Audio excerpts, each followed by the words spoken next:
ನಮಸ್ಕಾರ, welcome back to my channel. ಎಲ್ಲರೂ ಹೇಗಿದ್ದೀರಾ? ಐ ಹೋಪ್ ಎಲ್ಲರೂ ಚೆನ್ನಾಗಿದ್ದೀರಾ ಅನ್ಕೊತೀನಿ.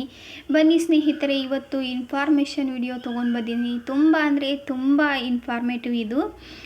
ವಿಡಿಯೋನು ಸ್ಕಿಪ್ ಮಾಡದೆ ಕೊನೆವರೆಗೂ ನೋಡಿ, ಯಾಕೆಂದರೆ ಈಗ ನಡೆಯುತ್ತಿರುವಂತಹ ಜಗತ್ತಿನ ಬದಲಾವಣೆಗಳು ಮೂರನೇ ಮಹಾಯುದ್ಧಕ್ಕೆ ಕಾರಣವಾಗಬಹುದಾ ಅನ್ನುವುದನ್ನು ಈ ವಿಡಿಯೋದಲ್ಲಿ ಸಂಪೂರ್ಣವಾಗಿ ನಿಮಗೆ ತಿಳಿಸುವಂತಹ ಪ್ರಯತ್ನ ಮಾಡಿದ್ದೇನೆ. ಉಕ್ರೇನ್ ಹಾಗೂ ರಷ್ಯಾ ನಡುವಿನ ಯುದ್ಧದ ವಿಚಾರ ತುಂಬ ಜನರಿಗೆ ಮರೆತು ಹೋಗಿರಬಹುದು. ಏಕೆಂದರೆ ಸತತವಾಗಿ 2 ವರ್ಷಗಳಿಂದ ಈ ಯುದ್ಧ ನಡೆಯುತ್ತಲೇ ಇದೆ. ಸದ್ಯಕ್ಕೆ ನಿಲ್ಲುವ ಯಾವ ಸೂಚನೆಯೂ ಕೂಡ ಕಾಣುತ್ತಿಲ್ಲ. ಯುದ್ಧ ಅದರ ಪಾಡಿಗೆ ಅದು ನಡೆಯುತ್ತಿದೆ. ಆದರೆ ಅದರಲ್ಲಿ ದೊಡ್ಡದೊಂದು ಬೆಳವಣಿಗೆ ನಡೆದು ಬಿಟ್ಟಿದೆ. ಅದೇನೆಂದರೆ, ಉಕ್ರೇನ್ ಮತ್ತು ರಷ್ಯಾದ ನಡುವೆ ನಡೆಯುವ ರಣರಂಗಕ್ಕೆ ಜಗತ್ತಿನ ಹುಚ್ಚುದರೆ ಕಿಮ್ ಜಾಂಗ್ ಉನ್ ಎಂಟ್ರಿ ಕೊಟ್ಟಿದ್ದಾನೆ. ಕಿಮ್ ಎಂಟ್ರಿ ಕೊಟ್ಟಿದ್ದಾನೆ ಎಂದರೆ ಈ ಯುದ್ಧ ಮತ್ತೊಂದು ಹಂತಕ್ಕೆ ಹೋಗುತ್ತಿದೆ ಅಂತಾನೆ ಅರ್ಥ ಅಲ್ವಾ ಫ್ರೆಂಡ್ಸ್? ಕಿಮ್ಗೆ ಜಗತ್ತಿನ ಬಗ್ಗೆ ಯಾವುದೇ ಭಯ ಇಲ್ಲ. ಆತನ ಬಳಿ ಏನೆಲ್ಲ ಅಸ್ತ್ರಗಳಿವೆ ಅಂತಲೂ ಕೂಡ ಗೊತ್ತಿಲ್ಲ. ಅವನು ಅಮೇರಿಕಾದ ಧಮ್ಕಿಗೆ ಹೆದರದೆ ಆತನು ಮಾಡಿದ ಪ್ರಯೋಗಗಳಿಗೆ ಲೆಕ್ಕವೇ ಇಲ್ಲ. ಅವನು ದೊಡ್ಡ ಅಸ್ತ್ರ ಪ್ರಯೋಗ ಮಾಡುವುದಕ್ಕೆ ಕೂಡ ಹಿಂದೆ ಮುಂದೆ ನೋಡುವುದಿಲ್ಲ. ಇದೇ ಕಾರಣಕ್ಕೆ ಕಿಮ್ನ ಎಂಟ್ರಿಯಿಂದ ಎಲ್ಲರಿಗೂ ಕೂಡ ಆತಂಕ ಶುರುವಾಗಿದೆ. ಜಗತ್ತಿನಲ್ಲಿ ಏನಾಗುತ್ತೋ ಏನೋ ಅನ್ನುವ ಚರ್ಚೆಗಳು ದೊಡ್ಡ ಮಟ್ಟದಲ್ಲಿ ಚರ್ಚೆ ಆಗುತ್ತಿದೆ.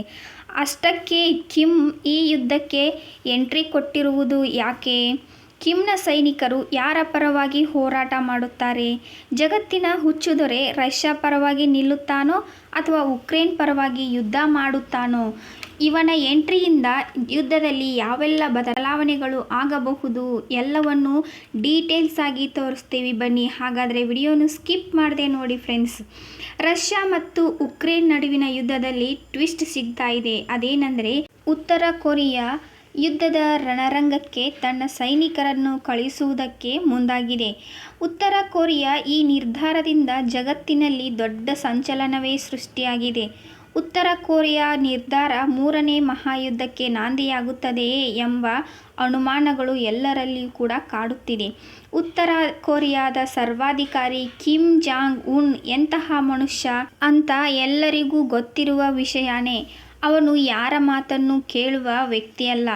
ಏನೇ ಮಾಡುವುದಕ್ಕೂ ಕೂಡ ಹಿಂಜರಿಯುವುದಿಲ್ಲ. ಇದೇ ಕಾರಣಕ್ಕೆ ಕಿಮ್ ಎಂಟ್ರಿಯಿಂದ ಜಗತ್ತು ಬೆಚ್ಚಿ ಬಿದ್ದಿದೆ. ಇದೆಲ್ಲ ಸರಿ, ಆದರೆ ಕಿಮ್ ಯಾರ ಪರವಾಗಿ ಹೋರಾಡುತ್ತಾನೆ ಎಂಬ ಪ್ರಶ್ನೆ ನಿಮ್ಮ ಮನಸ್ಸಿನಲ್ಲಿ ಮೂಡಿರಬಹುದು. ಸ್ನೇಹಿತರೆ, ನಿಮಗೆ ಗೊತ್ತಿರಲಿ, ರಷ್ಯಾ ಮತ್ತು ಉಕ್ರೇನ್ ಸಂಬಂಧ ಹಿಂದಿನಿಂದಲೂ ತುಂಬ ಚೆನ್ನಾಗಿದೆ. ರಷ್ಯಾ ಅಧ್ಯಕ್ಷ ಪುಟಿನ್ ಮತ್ತು ಉತ್ತರ ಕೊರಿಯಾದ ಸರ್ವಾಧಿಕಾರಿ ಕಿಮ್ ಇಬ್ಬರೂ ತುಂಬ ಒಳ್ಳೆಯ ಸ್ನೇಹಿತರು. ಇದೆಲ್ಲದಕ್ಕಿಂತ ಹೆಚ್ಚಾಗಿ ಈ ದೇಶಗಳಿಗೆ ಅಮೇರಿಕವನ್ನು ಕಂಡರೆ ಎರಡೂ ದೇಶಗಳಿಗೂ ಕೂಡ ಆಗುವುದಿಲ್ಲ. ಅಮೇರಿಕಕ್ಕೂ ಕೂಡ ಅಷ್ಟೇ. ಉತ್ತರ ಕೊರಿಯಾದ ಮೇಲೆ ನಿರ್ಬಂಧ ಹೇರಿದೆ ಮತ್ತು ರಷ್ಯಾದ ಮೇಲೆಯೂ ಕೂಡ ನಿರ್ಬಂಧ ಹೇರಿದೆ. ಆದರೆ ಈ ಯುದ್ಧದಲ್ಲಿ ಅಮೇರಿಕ ಪರೋಕ್ಷವಾಗಿ ಉಕ್ರೇನ್ಗೆ ಸಹಾಯ ಮಾಡುತ್ತಿದೆ. ಮುಂದಿನ ತಿಂಗಳ ಉತ್ತರ ಕೊರಿಯಾದ ಸೈನಿಕರು ರಷ್ಯಾ ದೇಶಕ್ಕೆ ತೆರಳಲಿದ್ದಾರೆ. ಅಲ್ಲಿಂದ ಉಕ್ರೇನ್ಗೆ ಹೋಗಿ ಅಖಾಡಕ್ಕೆ ಇಳಿಯಲಿದ್ದಾರೆ. ಕಿಮ್ ಜಾಂಗ್ ಏನೇ ಹುಚ್ಚು ನಿರ್ಧಾರ ತೆಗೆದುಕೊಂಡರೂ ಕೂಡ ಉತ್ತರ ಕೊರಿಯಾ ಸೇನೆ ತುಂಬ ಬಲಿಷ್ಠವಾಗಿದೆ. ಈ ದೇಶದ ಸೇನೆಯ ಬಗ್ಗೆ ಎರಡು ಮಾತಿಲ್ಲ. ಇದೇ ಕಾರಣಕ್ಕೆ ಉತ್ತರ ಕೊರಿಯಾ ಎಂತಹ ಬಲಿಷ್ಠ ದೇಶಗಳನ್ನಾದರೂ ಎದುರು ಹಾಕಿಕೊಳ್ಳುವುದಕ್ಕೆ ಹಿಂಜರಿಯುವುದಿಲ್ಲ. ಹಾಗಾಗಿ ಕಿಮ್ನ ಸೈನಿಕರು ರಷ್ಯಾ ಪರವಾಗಿ ಬರುವುದರಿಂದ ರಷ್ಯಾಗೆ ಆಣೆಬಲ ಬಂದಂತಾಗಿದೆ. ಮತ್ತೊಂದು ಕಡೆ ಅಮೇರಿಕ ಈ ಬೆಳವಣಿಗೆಯನ್ನು ಸೂಕ್ಷ್ಮವಾಗಿ ಗಮನಿಸುತ್ತಾ ಇದೆ. ಇದರ ನಡುವೆ ಉತ್ತರ ಕೊರಿಯಾದ ಸೈನಿಕರ ಮನೋಬಲ ತಗ್ಗಿಸುವ ಪ್ರಯತ್ನ ಕೂಡ ಅಮೇರಿಕ ಮಾಡ್ತಾ ಇದೆ. ಉತ್ತರ ಕೊರಿಯಾದ ಸೈನಿಕರು ಯುದ್ಧದಲ್ಲಿ ಮುಂದೆ ಕಳಿಸಿ ರಷ್ಯಾ ಅವರನ್ನು ಕೊಲ್ಲುತ್ತದೆ.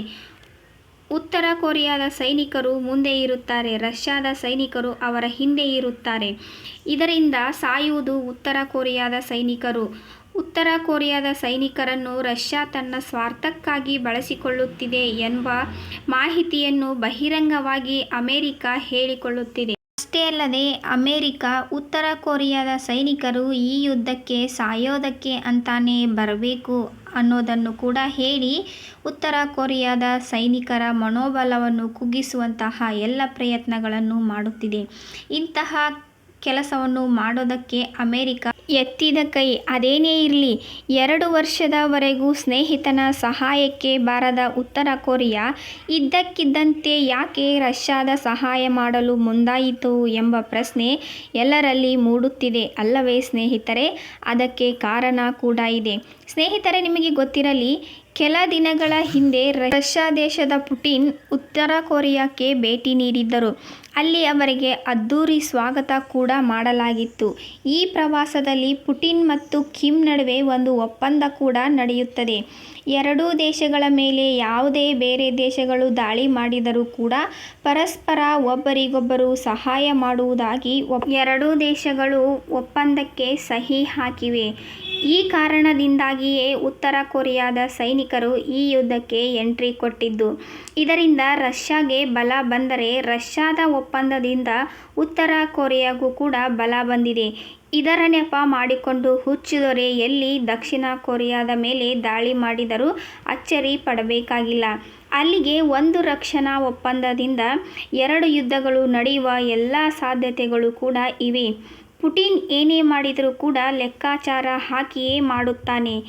ಈ ಒಪ್ಪಂದದಲ್ಲಿಯೂ ಕೂಡ ಪ್ಲಾನ್ ಮಾಡಿದ್ದಾರೆ. ಏಕೆಂದರೆ ಉತ್ತರ ಕೊರಿಯಾ ಅಂದರೆ ಅಮೆರಿಕ ಕೂಡ ಭಯಪಡುತ್ತದೆ. ಇದೇ ಕಾರಣಕ್ಕೆ ರಷ್ಯಾ ಉತ್ತರ ಕೊರಿಯಾದ ಜೊತೆ ಈ ಒಪ್ಪಂದವನ್ನು ಮಾಡಿಕೊಂಡಿದ್ದು.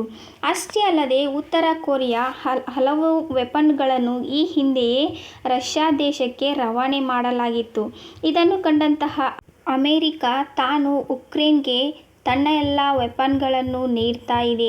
ಈ ಎಲ್ಲ ಬೆಳವಣಿಗೆಯಿಂದ ಭಾರತದ ಮೇಲೆ ಯಾವೆಲ್ಲ ಪರಿಣಾಮ ಬೀರುತ್ತಿದೆ ಎನ್ನುವುದಾದರೆ, ರಷ್ಯಾ ಮತ್ತು ಭಾರತ ಹಿಂದಿನಿಂದಲೂ ತುಂಬ ಒಳ್ಳೆಯ ಸ್ನೇಹಿತ ರಾಷ್ಟ್ರಗಳು. ಅಷ್ಟೇ ಅಲ್ಲದೆ ಮುಂದಿನ ತಿಂಗಳ ನಮ್ಮ ದೇಶದ ಪ್ರಧಾನಿ 4 ವರ್ಷಗಳ ನಂತರ ರಷ್ಯಾ ಪ್ರವಾಸ ಕೈಗೊಳ್ಳಲಿದ್ದಾರೆ. ಈ ಪ್ರವಾಸದ ಮೇಲೆ ಇಡೀ ಜಗತ್ತಿನೇ ಒಂದು ಕಣ್ಣು ಇಟ್ಟಿದೆ. ಉಕ್ರೇನ್ ಸತತ 2 ವರ್ಷದ ಯುದ್ಧದ ನಂತರ ಹುಚ್ಚುದೊರೆ ಎಂಟ್ರಿ. ಅದೇ ವೇಳೆಗೆ ಭಾರತದ ಪ್ರಧಾನಿ ಮೋದಿಯು ಕೂಡ ಪ್ರವಾಸ ಕೈಗೊಂಡಿದ್ದಕ್ಕೆ ಅಮೆರಿಕ ಈ ಮೋದಿಯ ಪ್ರವಾಸದ ಮೇಲೆ ಒಂದು ಹದ್ದಿನ ಕಣ್ಣಿಟ್ಟಿದೆ. ರಷ್ಯಾ ಮೋದಿಯವರ ಬರುವಿಕೆಗಾಗಿ ಅದ್ಧೂರಿಯ ಸ್ವಾಗತದ ತಯಾರಿಯಲ್ಲಿದೆ. ಯಾರು ಏನೇ ಅಂದರೂ ಎಂತಹ ಸಂದರ್ಭದಲ್ಲಿಯೂ ಕೂಡ ನಮ್ಮ ಕೈ ಬಿಟ್ಟಿಲ್ಲ ಭಾರತ ಅಂತ ರಷ್ಯಾ ಹೇಳಿಕೊಳ್ಳುತ್ತಿದೆ. ಮುಂದಿನ ತಿಂಗಳ ಈ 2 ಬೆಳವಣಿಗೆಗಳು ಎಲ್ಲಿಗೆ ಹೋಗಿ ಮುಟ್ಟುತ್ತದೆ ಗೊತ್ತಿಲ್ಲ. ಆದರೆ ಇದರ ಬಗ್ಗೆ ನಿಮ್ಮ ಅನಿಸಿಕೆ ಮತ್ತು ಅಭಿಪ್ರಾಯಗಳನ್ನು ಕಮೆಂಟ್ ಮೂಲಕ ತಿಳಿಸಿ.